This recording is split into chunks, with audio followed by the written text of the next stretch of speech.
1562, in a Yucatan courtyard, Bishop Diego de Landa ordered 27 Mayan codices burned in a single afternoon.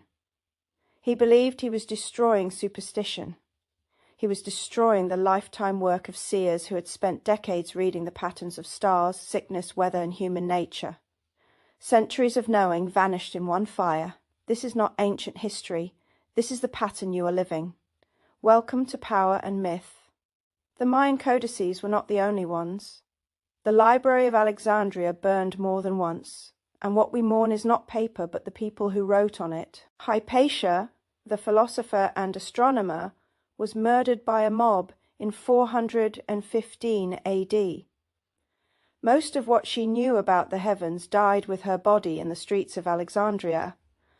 The Aztec Amochtli, the painted books that recorded astronomy and prophecy, were burned by Spanish friars who could not read them and did not wish to learn.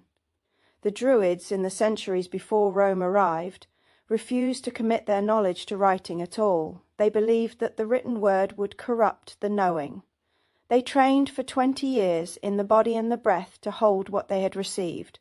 When Rome killed them on Anglesey in 60 AD, the entire epistemology vanished. Not a page survived, because there had never been a page. There is a pattern in the history of burned books that we do not often name. The ones who burned the manuscripts were rarely the deepest threat. The deepest threat was time itself, the seers, the herbalists, the pattern readers, the village healers, the women who tracked the moon and read the body and knew when a child was sickening. All of these people grew old. And in growing old, they faced a particular question. Who would receive what they knew? Who would carry the lantern next? In medieval Europe, the answer was often no one. The grimoires that survived the witch trials survived because someone copied them by hand at night, knowing the penalty for being found in possession of such a text. We have a handful, we do not have the rest. We do not have the recipes the cunning women of Yorkshire knew. We do not have the songs the Cailleach of the Western Isles sang to the dying. We do not have the prayers the bone setter in the village whispered to the joint before he reset it. Those died in cottages, in old age, in silence. The witch trials are remembered as events of execution. They were also, more quietly, events of inheritance interruption. Every seer killed was a seer who would not train an apprentice. Every grandmother burned was a grandmother who did not finish telling the story. This is the part we do not see when we picture the Inquisitor and the flame. The flame is dramatic. The flame is photographable in our imagination. But the slower violence is the one that reached into every village and asked of every old seer a single question. Will you risk speaking, or will you take it with you? Many, understandably, took it with them. The Romans destroyed the Druids in a generation. The Spanish friars burned the codices in an afternoon. The witch trials silenced the village seers across 2 centuries. And then, around the year 1700, the Enlightenment arrived in Europe and announced that the entire category of knowing represented by these people had been a mistake. Not evil, just superstitious, not worth preserving. The persecution moved indoors. It became a posture. The seer who survived this new climate did so by not speaking at all, by dismissing herself before anyone else could. This is what Carl Jung found 3 centuries later, when he began to investigate why certain patients carried unbearable knowing they could not place. Not psychosis, not delusion, something older. He called what they were doing introverted intuition, NI-dominant cognition, the unconscious processing of vast quantities of data into a single completed knowing. He noted what these patients had in common. They had spent their entire lives apologizing for what they perceived. They had been taught they were too much. They had been taught their certainty was arrogance. They had been taught that the warning they carried was bragging. So they stopped warning, so they stopped writing, so they grew old with everything they'd ever known still inside them, unspoken, ungiven. You recognize this? You have always recognized this, because this is not ancient history, this is the pattern you are living.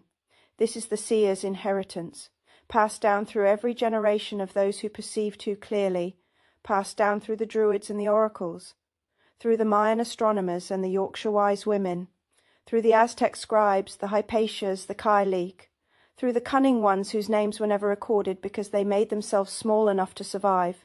You did not develop this gift, you received it, and you have been doing what every seer before you has done. You have been silencing yourself in the hope that silence would be enough. But here is what no one tells you about the burned manuscripts of history.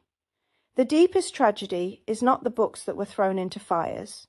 The deepest tragedy is the books that were never written. The seer who decided in the quiet of her own kitchen that her novel was too dark for anyone to want. The seer at 50, at 60, at 70, who closed the file and called it indulgence.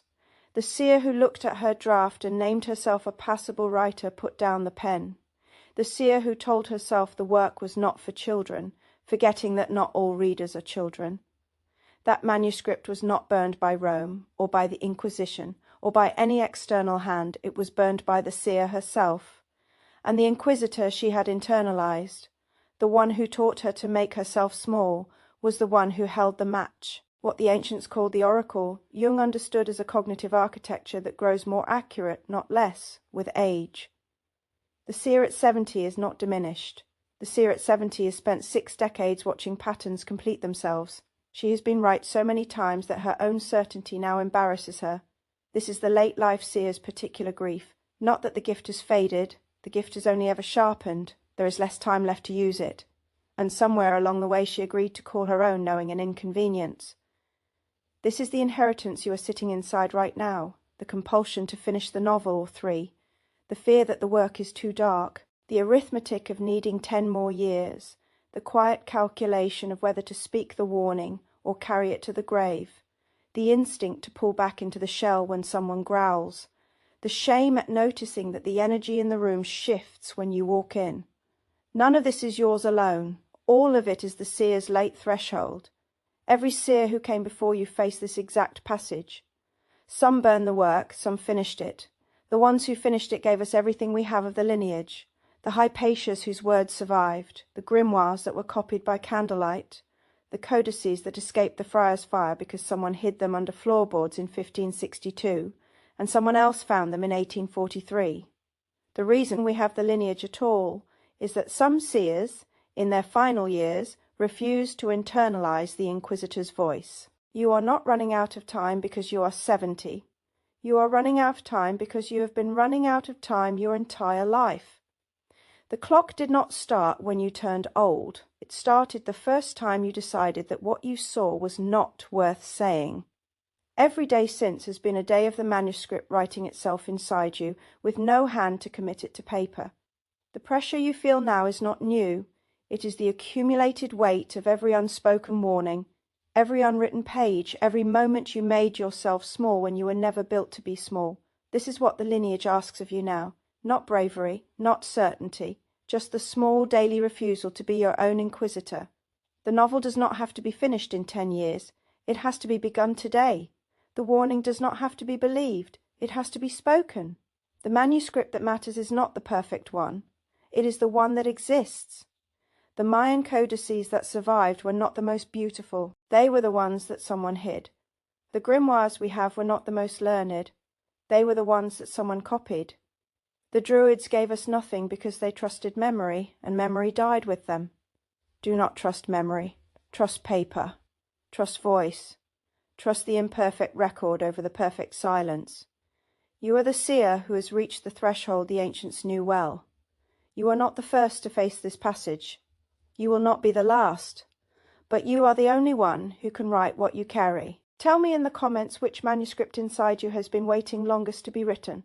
Subscribe to Power and Myth, where we keep tracing the lineage of those who saw and survived and in the end refused to take it with them. Until next time, find your power, know your myth.